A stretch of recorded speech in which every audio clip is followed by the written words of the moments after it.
This is a review.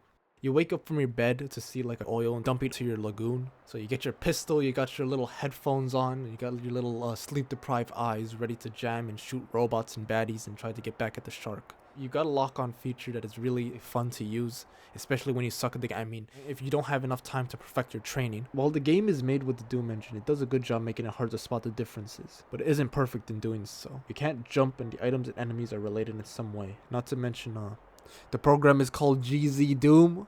Heck, just pressing tilde gets you exposed. Anyways, other than that, almost everything in the shooter is remodeled in a way that's similar to a PlayStation game.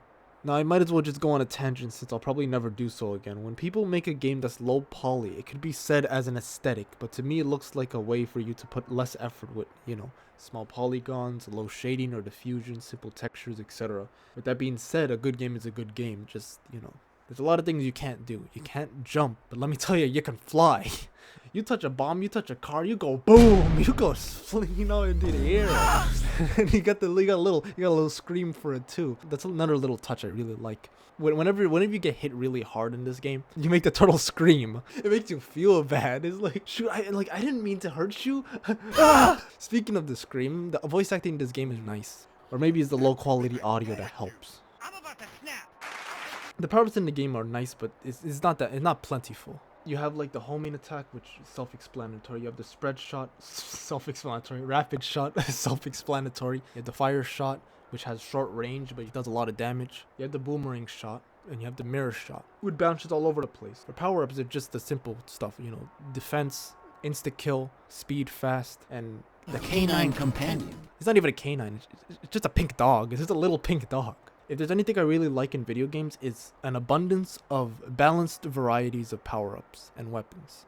Adding more would be great for my tier list.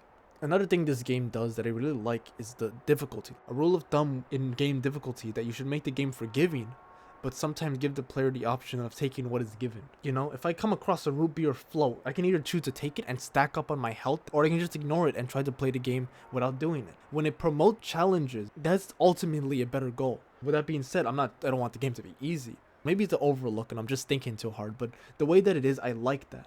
It's kind of like Mario. I got an inventory in my character. I can either use the item or I can try to beat it without doing it. When you force me to play in a certain manner, that's what sucks. Even with the difficulty mode, I didn't die as much as I thought it would.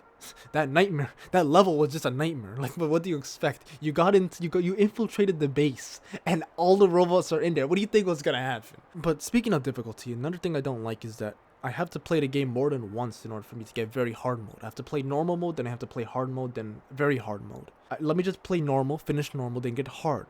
That'll be nice to do. Give it a palette swap, mirror the whole stage, make the difficulty harder, the deal.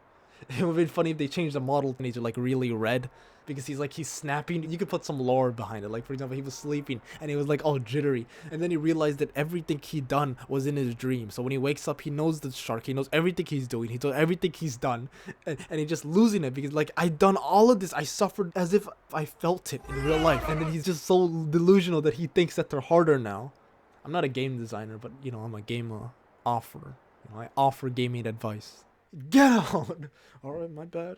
I do like the settings of the game. You go from like your little humble abode to like a cave, into a beach, into a cargo ship, into the big city, into the shark's factory. That also goes to show what will they show later on? What, I go back to another cave? Go to the jungle maybe? What, the Arctic? Bottom line, the game is fun. It's good for a demo. Yeah, it's just a demo. Well, I would like to know what else they got. What is this?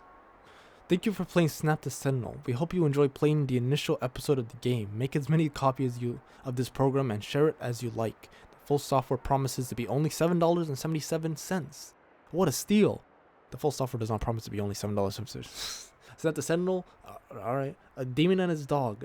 No. Captain Fetch? I guess. Snap the Sentinel, older brother. Shoot, I want that. I want that. I don't want that. Maybe that one too. Disc format, a really cool future hologram that is standard for all future softwares to be printed onto. Okay. Is any of these games even real? Is it even in development? Maybe time will tell.